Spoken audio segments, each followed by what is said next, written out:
Aloha everybody, what is really good? Today is September 23rd, 2019, we got another RuneScape update for y'all. Today we see the release of the Slayer collection log, so without any further ado, let's jump right into the video, let's go.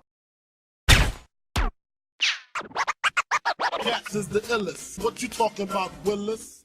Alright guys, so for a long time players have been able to track down their drops that they get from bosses, and now the same will be true for Slayer monsters. This will hopefully give you guys a new, fresh reason to travel to the various different parts of the world in order to achieve all the drops in the log. Now, the collection log is split between 12 areas, and each area you complete will give you a special title. For Asgarnia and Mythstalin, you get Protector of the Peace. Daemonheim, you get the Blood Ravager. Caridian Desert, you get the Devourer. Feldib Hills, the Ascended. Fremnik Province, the End of All Things. Kandarin, the Well Arty. Karamja of the Jungle, Keldagrim, the Stout Slayer, Lost Lands, the Harbinger of Death, Mauritania, the Scourge of the Undead, Otherworlds, Gilinor's Champion, and the Wilderness, Ferinthi's Fury. If you just so happen to be extra diligent and complete every single area, you will also get the title The Ultimate Slayer. There will be global broadcasts for the first regular players, first Iron Man, and first Hardcore Iron Man to complete the log. And I just want to note that those of you who have informally been collecting already, any pets or untradeable items that you own will be checked off automatically upon your next login. So that's pretty straightforward. That's all you really need to know for the collection log. With that, we're going to jump into the patch notes and see exactly what's been changed there, so let's go ahead and check it out. Under achievements, when completing the elite task It's a Snap, an achievement completed prompt now appears. Removed incorrect hints in the Take a Bow achievement in the new Explorer's Path that directed to Lowe's Archery Emporium and renamed this achievement to Triple Bow Line to resolve a duplicate achievement name. The Don't Bury This One achievement in the Lumbridge Explorer Path no longer states the number of coins to purchase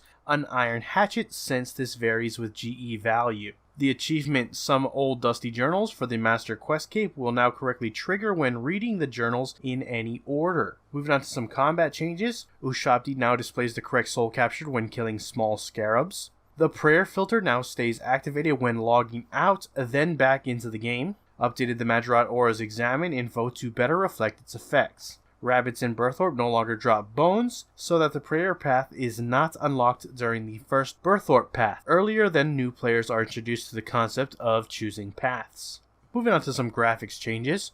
Updated the lambs in the Farmer Fred farm to use newer lamb models, including the infamous black sheep of the family. Berthorpe clan flag stands now do something interesting as opposed to nothing interesting. Chickens at the Falador farm, Mythslania, and Exeteria have been graphically updated. By popular demand, the god statue in Taverley has been rotated. Totem bases are now correctly centered in your inventory slot. Corrected some seed icons when adding them to the player-owned farm troughs. Scroll bars are no longer out of sync with the cursor when clicking and dragging. Graphically updated fires made on Tutorial Island to match fire model now created with the fire making skill. Certain wheelable items are now hidden during woodcutting or mining animations. Using Rover as an override for the War Tortoise will no longer cause the body of Rover to stretch and deform when summoned. Moving on to some other changes, an issue that was causing multi-spawn encounters in Big Game Hunter to get stuck if the kill was failed has been fixed. Prism of Salvation can no longer be cast while in the Legends Guild, stopping players from smuggling other players into the guild.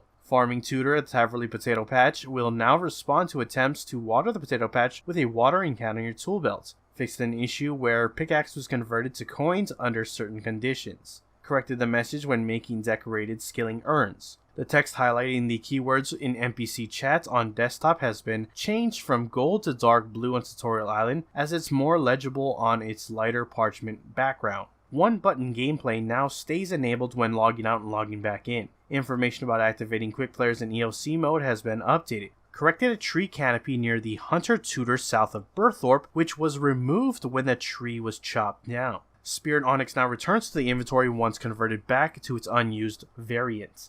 The Abyss bonus now correctly refreshes when re-entering an altar with it active. Pieces of the Mask of Dragith can now be dropped from Catacomb creatures if they were previously destroyed, allowing players that require the drops for the Master Quest Cape requirement to obtain them again. An issue where base camp upgrade items were rolling on an already obtained item and then failing has been fixed. You will now consistently get the base camp upgrades if the drop table lands on it. You will no longer stop collecting compost if the last compost gives an extra bucket of compost. Base camp spa effects now show the correct duration if it exceeds 60 minutes. Note the buff outcome will still show 1 hour. There will be a future update where it will show specifically how many minutes the effect has remaining. The tier 2 player lodge upgrade will now consistently restore prayer and summoning points if you're healed above your max life points. You can now correctly use the Make Leather Lunar spell on dinosaur hides. The color of the ring in Big Game Hunter that denotes how close you are to being caught now changes more evenly if you have the extension bonus from the Hunter Lodge of tier 2 or above. The automatic hide tanner in the Invention Guild will now accept dinosaur hide.